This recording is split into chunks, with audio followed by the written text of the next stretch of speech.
Netis WF2409E দিয়ে আজকে একটি নেট কানেকশন দিচ্ছি।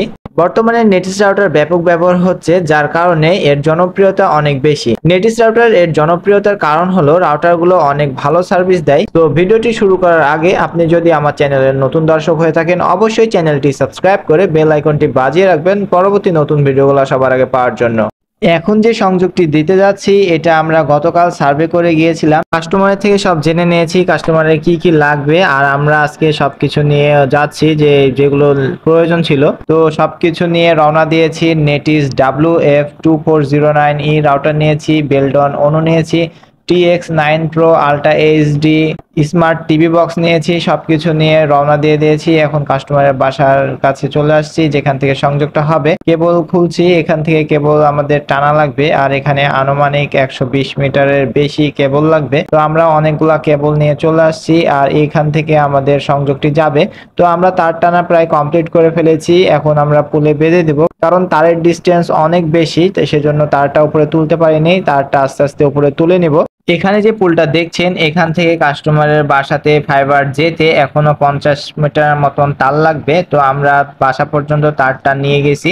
আর যে পুলটা দেখালাম সেই পুলে একটি পয়েন্ট রাখা লাগবে, যদি আশেপাশে সংযোগ হয় তাহলে সেখান থেকে দিব। আবার কাস্টমারের বাসার ওখানেও একটা পয়েন্ট রাখবো, যদি কখনো তারটা ছিঁড়ে যায় তাহলে তারটা ঢিল দিয়ে কাজ করে নিতে পারবো। তো আমি এখন যাচ্ছি কাস্টমারের বাসায় তারটা বেঁধে দিতে, কারণ ওখানে বাঁধার পরে পুলে বাঁধতে পারবো, তার আগে বাঁধতে পারবো না। তো যেভাবে আমাদের সুবিধা হয় সেভাবে কাজ করছি। আর এখানে পয়েন্টটা রেখে দিলাম, যদি ভবিষ্যতে তার ছিঁড়ে যায় তাহলে এখান থেকে ঢিল দিয়ে কাজটি করে নেব। আর দেখতে পাচ্ছেন সামনে যে পুল, সেখান থেকে সংযোগটা আসছে। আগে যে পুলটা দেখালাম সেখানে গিয়ে তারটা বেঁধে দিব। এখান থেকে তারটা ছাড়ছিলাম, এখানে এসে তারটা বেঁধে দিব। আর এখানে একটি পয়েন্ট করা ছিল, এখানে কোনো টিজি বক্স লাগানো ছিল না, সেজন্য এখানে পয়েন্টটাকে কেটে টিজি বক্স করতে হবে, কারণ এখানে 3টা ফাইবার ঢুকবে।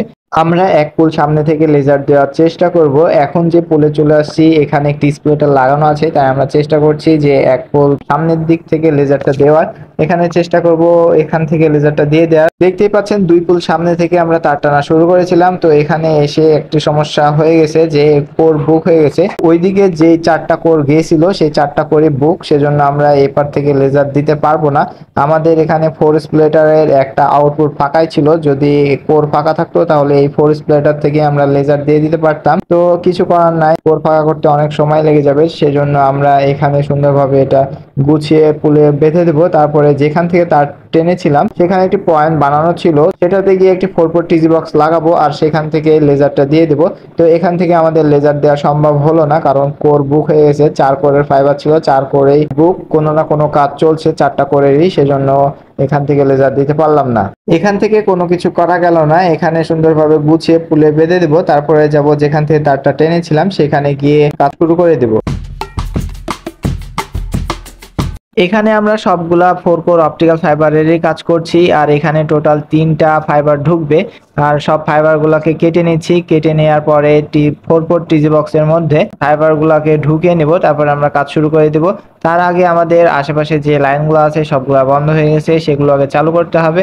তো আমরা দ্রুত কাজ করছি। আর এখানে যে ফাইবারটি কাটা হচ্ছে সেটা উইলেট গোল্ড, আর উইলেট গোল্ড ফাইবার কাটতে একটু সমস্যা হয়, কারণ এর প্রোটেকশন অনেকটাই বেশি, অনেকটা কাটতে চায় না। যদি জোরপূর্বক কাটা হয় তাহলে কোর কেটে যায়, তখন আবার নতুন করে আবার কাটতে হয়, সেজন্য একটু সাবধানতার সাথে কাজ করছি। আর এটা হচ্ছে 4 পোর্ট টিজি বক্স, এটার মধ্যে 3টা ফাইবার ঢুকবে।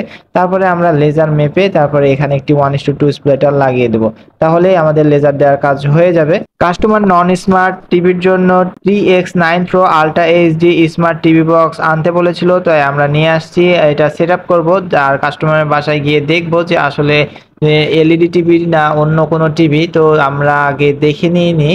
এখানকার কাজ শেষ হয়ে গেলে তারপরে যাব কাস্টমারের বাসায়। কাস্টমারের বাসায় গিয়ে রাউটার অনুগুলো সেট আপ করবো, কিভাবে সেট আপ করছি আপনাদের দেখাবো, আর কত এমবিপিএস নিয়েছে সবকিছু আপনাদের সাথে বিস্তারিত আলোচনা করব। আর নেটিস রাউটারে কেমন সার্ভিস পাবে আপনারা কমেন্ট করে জানাতে পারেন। আর TX9 Pro আল্ট্রা এইচডি কে ব্যবহার করছেন আর কেমন সার্ভিস পাচ্ছেন আপনারা কমেন্ট করে বিস্তারিত জানাতে পারেন, তাহলে আমরা কাস্টমারকে সাজেস্ট করতে পারবো, বা যদি কোনো সমস্যা থেকে থাকে তাহলে তাহলে ডিভাইসগুলো চেঞ্জ করে দেবো, এগুলো কাস্টমারকে দিব না।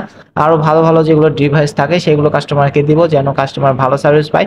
অনেক সময় ইন্টারনেটের সমস্যা থাকে না, অনেক সময় ডিভাইসের সমস্যার কারণে অনেকটা নেটের স্পিড খারাপ হয়ে যায়। সেজন্য আপনারা সাজেস্ট করতে পারেন যে কোনটা দিলে ভালো হবে। আসলে তো একার পক্ষে এত কিছু মেনটেন করা সম্ভব না, যারা ব্যবহার করছেন তারা আসলে বুঝতে পারবেন বা বলতে পারবেন যে কোন ডিভাইসগুলো ভালো সার্ভিস আপনি পাচ্ছেন। প্রতিটা সংযোগ দেওয়ার আগে লেজার মেপে নেওয়া হয়, এখানেও লেজারটা মেপে নেওয়া হলো, যে কোরে স্প্রেটা লাগানো হবে সেই কোরটার লেজারটা মেপে নেওয়া হলো। আর বাদ বাকি যে 3টা কোর সেটা করে করে জয়েন্ট দিয়ে দেওয়া হয়েছে, বা আশেপাশে যে লাইনগুলো সবগুলা চালু হয়ে গেছে। তো আমরা এখন কাজ করছি, এখন যে কাস্টমারের বাসায় সংযোগটা দিচ্ছি সেই কাস্টমারের বাসায় লেজার দেওয়ার কাজ করছি।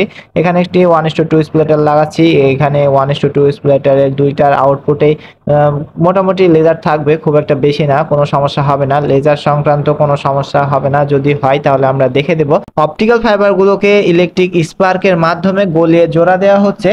অপটিক্যাল ফাইবার কেবলের কেন্দ্রের মূল তারটি গড়ে ওঠে সিলিকা বা কাঁচ দিয়ে, এর মধ্যে দিয়ে আলোক সংকেত রূপে ডাটা প্রবাহিত হতে পারে সিগন্যাল লস ছাড়াই। একটি মাল্টিমোড অপটিক্যাল ফাইবার কেবলের ডায়ামিটার হলো 125 মাইক্রন, যা দুটো চুলের সমান মোটা। ফাইবার অপটিক কেবল ইনস্টলেশন সম্পর্কে আপনাদের একটু বলি। ফাইবার অপটিক কেবল ইনস্টল করা বেশ কঠিন, প্রতিটি কানেকশন এবং স্লাইস পয়েন্ট এভাবে স্থাপন করা দরকার যাতে আলোক পথ রুদ্ধ না হয়। এছাড়া কেবলকে কি পরিমাণ বাঁকানো যাবে তাও নিয়ম আছে, একে প্রয়োজন মতো বাঁকানো যায় না বলে ইনস্টলেশন বেশ কঠিন হয়ে পড়ে। ফাইবার অপটিক কেবলের প্রধান সুবিধা হলো এতে অনেক উচ্চ গতি পাওয়া যায়।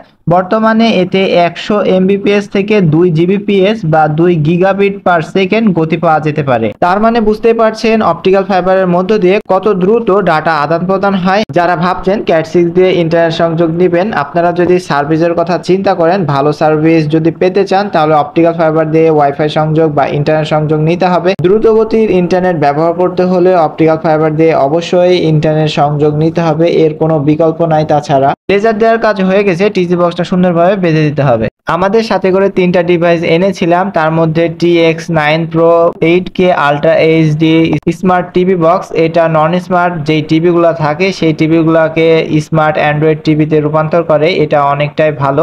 এই স্মার্ট টিভি বক্সটা 8GB র্যাম 128GB রোম, অনেক ভালো সার্ভিস দেয়। এর আগে অনেক কয়টা লাগিয়েছি, খুব ভালো। আর এটা দেখছেন নেটিস 3 অ্যান্টেনা রাউটার, এটা নতুন ভার্সনের রাউটার। এই রাউটারটিতে মাইনেটিস অ্যাপস কাজ করছে না, এটা একটি নতুন অ্যাপস বের হয়েছে, তবে অ্যাপসটা কেমন সার্ভিস দিচ্ছে এখনো ট্রাই করে দেখিনি। সব কাস্টমারই চাচ্ছে এখন নেটিস রাউটার ব্যবহার করতে। আর আরেকটি ডিভাইস নিয়ে এসেছি, সেটা হলো বিল্ডন অনু। এই অনুটাও অনেক ভালো, আমরা অনেক কাস্টমারকে দিয়েছি, দামে অনেক সস্তা, সেজন্য অনেক কাস্টমারই চাচ্ছে যে আমাকে এই অনু দেন বা এই রাউটার নিব। তো সব মিলিয়ে এইগুলো নিয়ে চলে আসছিলাম, এখন কাস্টমারের বাসায় যাব, কাস্টমারের বাসায় গিয়ে সবকিছু লাগিয়ে দেব। তার আগে পয়েন্টটাকে সুন্দরভাবে পুলে বেঁধে দিই, তারপরে যাব কাস্টমারের বাসায়।